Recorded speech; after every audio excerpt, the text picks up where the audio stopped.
Assalamualaikum warahmatullahi wabarakatuh. Perkenalkan, nama saya Indah Maharani. Saya adalah fresh graduate program studi manajemen dari Universitas Muhammadiyah Kalimantan Timur. Selama saya berkuliah, saya itu ikut aktif beberapa kegiatan seperti organisasi, relawan, serta pertukaran pelajar, kemudian juga magang. Melalui pengalaman tersebut, saya terbiasa bekerja secara disiplin, beradaptasi dengan lingkungan baru, dan bekerja sama dengan banyak orang dari latar belakang yang berbeda-beda. Saya tertarik melamar sebagai HR Officer karena saya ingin mengembangkan kemampuan saya di bidang pengelolaan sumber daya manusia, serta berkontribusi penuh membantu perusahaan menciptakan lingkungan kerja yang profesional dan produktif. Yang saya ketahui tentang human research adalah bagian dalam perusahaan yang bertanggung jawab mengelola seluruh karyawan melalui aspek seperti rekrutmen, pengembangan, penilaian kinerja, hingga menjaga hubungan kerja antara karyawan. Saya memahami bahwa HR memiliki peran penting dalam perusahaan yang sangat mempengaruhi keberhasilan suatu perusahaan. Kemudian, apa saja wilayah kerja Human Resource Management? Yaitu ada 8 fungsi. Yang pertama, Recruitment and Selection, yaitu bertugas mencari, menyeleksi, dan merekrut karyawan yang sesuai dengan kebutuhan perusahaan. Kemudian ada Training and Development, bertanggung jawab dalam pelatihan dan pengembangan kompetensi karyawan. Selanjutnya ada kompensasi dan benefit, yaitu untuk mengatur gaji, tunjangan, bonus, BPJS, dan kesejahteraan karyawan. Selanjutnya ada performance appraisal, melakukan penilaian kinerja karyawan secara berkala. Kemudian ada industrial relation, menjaga hubungan kerja antara perusahaan, karyawan agar tetap harmonis. Selanjutnya ada personal administration, mengelola administrasi karyawan seperti absensi, kontrak kerja, dan data karyawan. Lebih lanjut ada career planning, membantu perencanaan tentang karir dan promosi jabatan karyawan. Dan terakhir adalah employee discipline yang memastikan karyawan mematuhi peraturan-peraturan yang ada di perusahaan dan peraturan undang-undang ketenagakerjaan. Kemudian perbedaan human resource and human capital.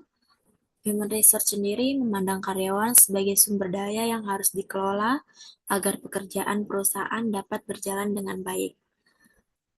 Sedangkan human capital memandang karyawan sebagai aset dan investasi perusahaan yang memiliki nilai, kemampuan, dan kreativitas serta potensi untuk dikembangkan dalam jangka panjang.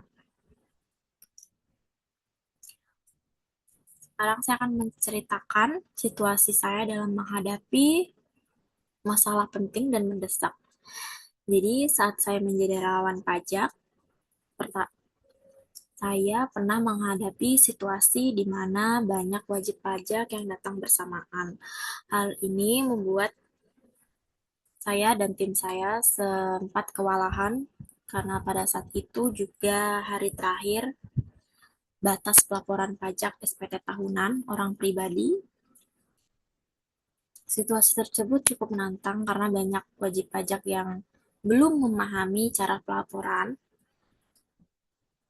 Dan dalam kondisi tersebut saya berusaha tetap tenang dan mengatur prioritas pekerjaan. Saya membantu menjelaskan proses pelaporan secara bertahap, melakukan koordinasi dengan tim dan relawan lain, serta memastikan setiap wajib pajak mendapatkan pelayanan yang optimal. Selain itu, juga saya harus bekerja secara teliti agar tidak terjadi kesalahan dalam penginputan data laporan pajak. Hasilnya dari proses dan ketenangan itu, proses laporan pajak SPT tahunan berjalan dengan lancar, dan dari pengalaman tersebut saya belajar pentingnya kemampuan problem solving, komunikasi, dan yang paling terpenting adalah kerja sama tim, serta kemampuan bekerja di bawah tekanan. Kemudian saya akan menjelaskan perbedaan PKWT dan PKWTT dan perjanjian perdagangan. PKWT atau yang biasa didengar pekerja waktu tertentu adalah perjanjian kerja untuk jangka waktu tertentu atau pekerjaan tertentu. Contohnya seperti pekerjaan kontrak, proyek, dan pekerjaan musiman. Ciri-cirinya adalah memiliki batas waktu kerja, harus dibuat secara tertulis, tidak ada masa probation, dan berakhir sesuai jangka waktu atau selesainya pekerjaan. Selanjutnya, PKWTT atau Perjanjian Kerja Waktu Tidak Tertentu adalah hubungan kerja tetap tanpa batas waktu. Ciri-cirinya bersifat permanen atau biasanya karyawan tetap, dapat menggunakan masa probation maksimal 3 bulan, hubungan kerja berlangsung secara terus selama tidak terjadi PHK, kemudian karyawan mendapatkan hak normatif secara penuh. Selanjutnya ada perjanjian pemagangan. Perjanjian pemagangan adalah hubungan antara peserta magang dengan perusahaan untuk tujuan pelatihan dan pembelajaran kerja. Ciri-cirinya yang pertama adalah fokus pada pelatihan kerja, kemudian peserta magang belum dianggap sebagai karyawan, selanjutnya harus ada program pelatihan dan pembimbingan, dan yang terakhir proses peserta mendapatkan uang saku atau fasilitas sesuai kesepakatan antara peserta magang dengan perusahaan. Jadi dari PKWT, PKWTT, dan pemagangan itu berbeda.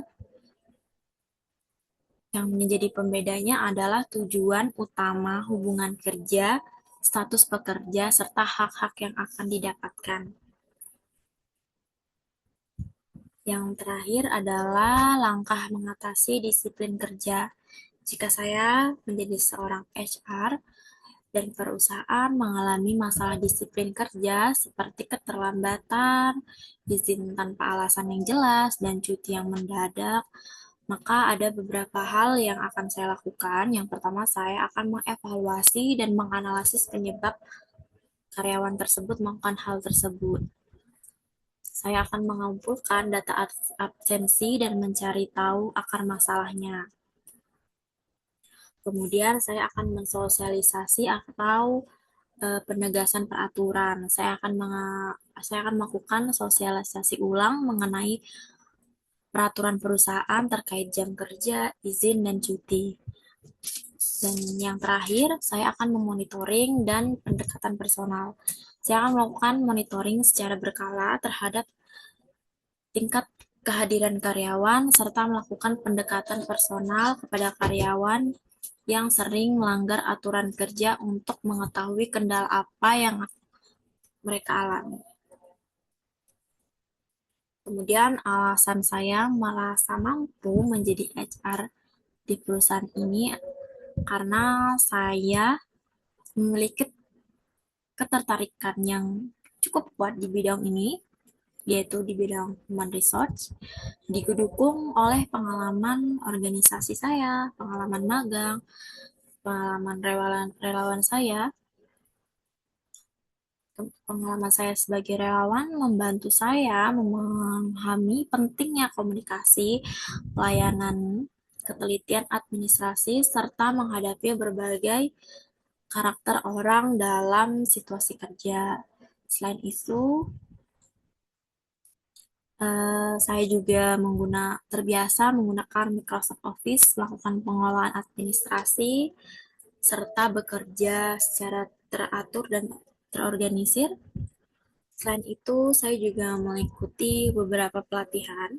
Salah satunya ada di ILS Center yang membantu saya memahami pekerjaan human resource seperti administrasi karyawan, rekrutmen, hubungan kerja, menghitung upah gaji, serta pengelolaan SDM di perusahaan. Saya percaya dengan kemampuan komunikasi, koordinasi, dan problem solving, serta semangat belajar yang saya miliki, dapat membantu saya memberikan kontribusi penuh sebagai HR di perusahaan ini. Jika diberikan kesempatan bergabung, saya akan bekerja secara profesional dan berusaha memberikan kontribusi terbaik untuk perusahaan. Terima kasih.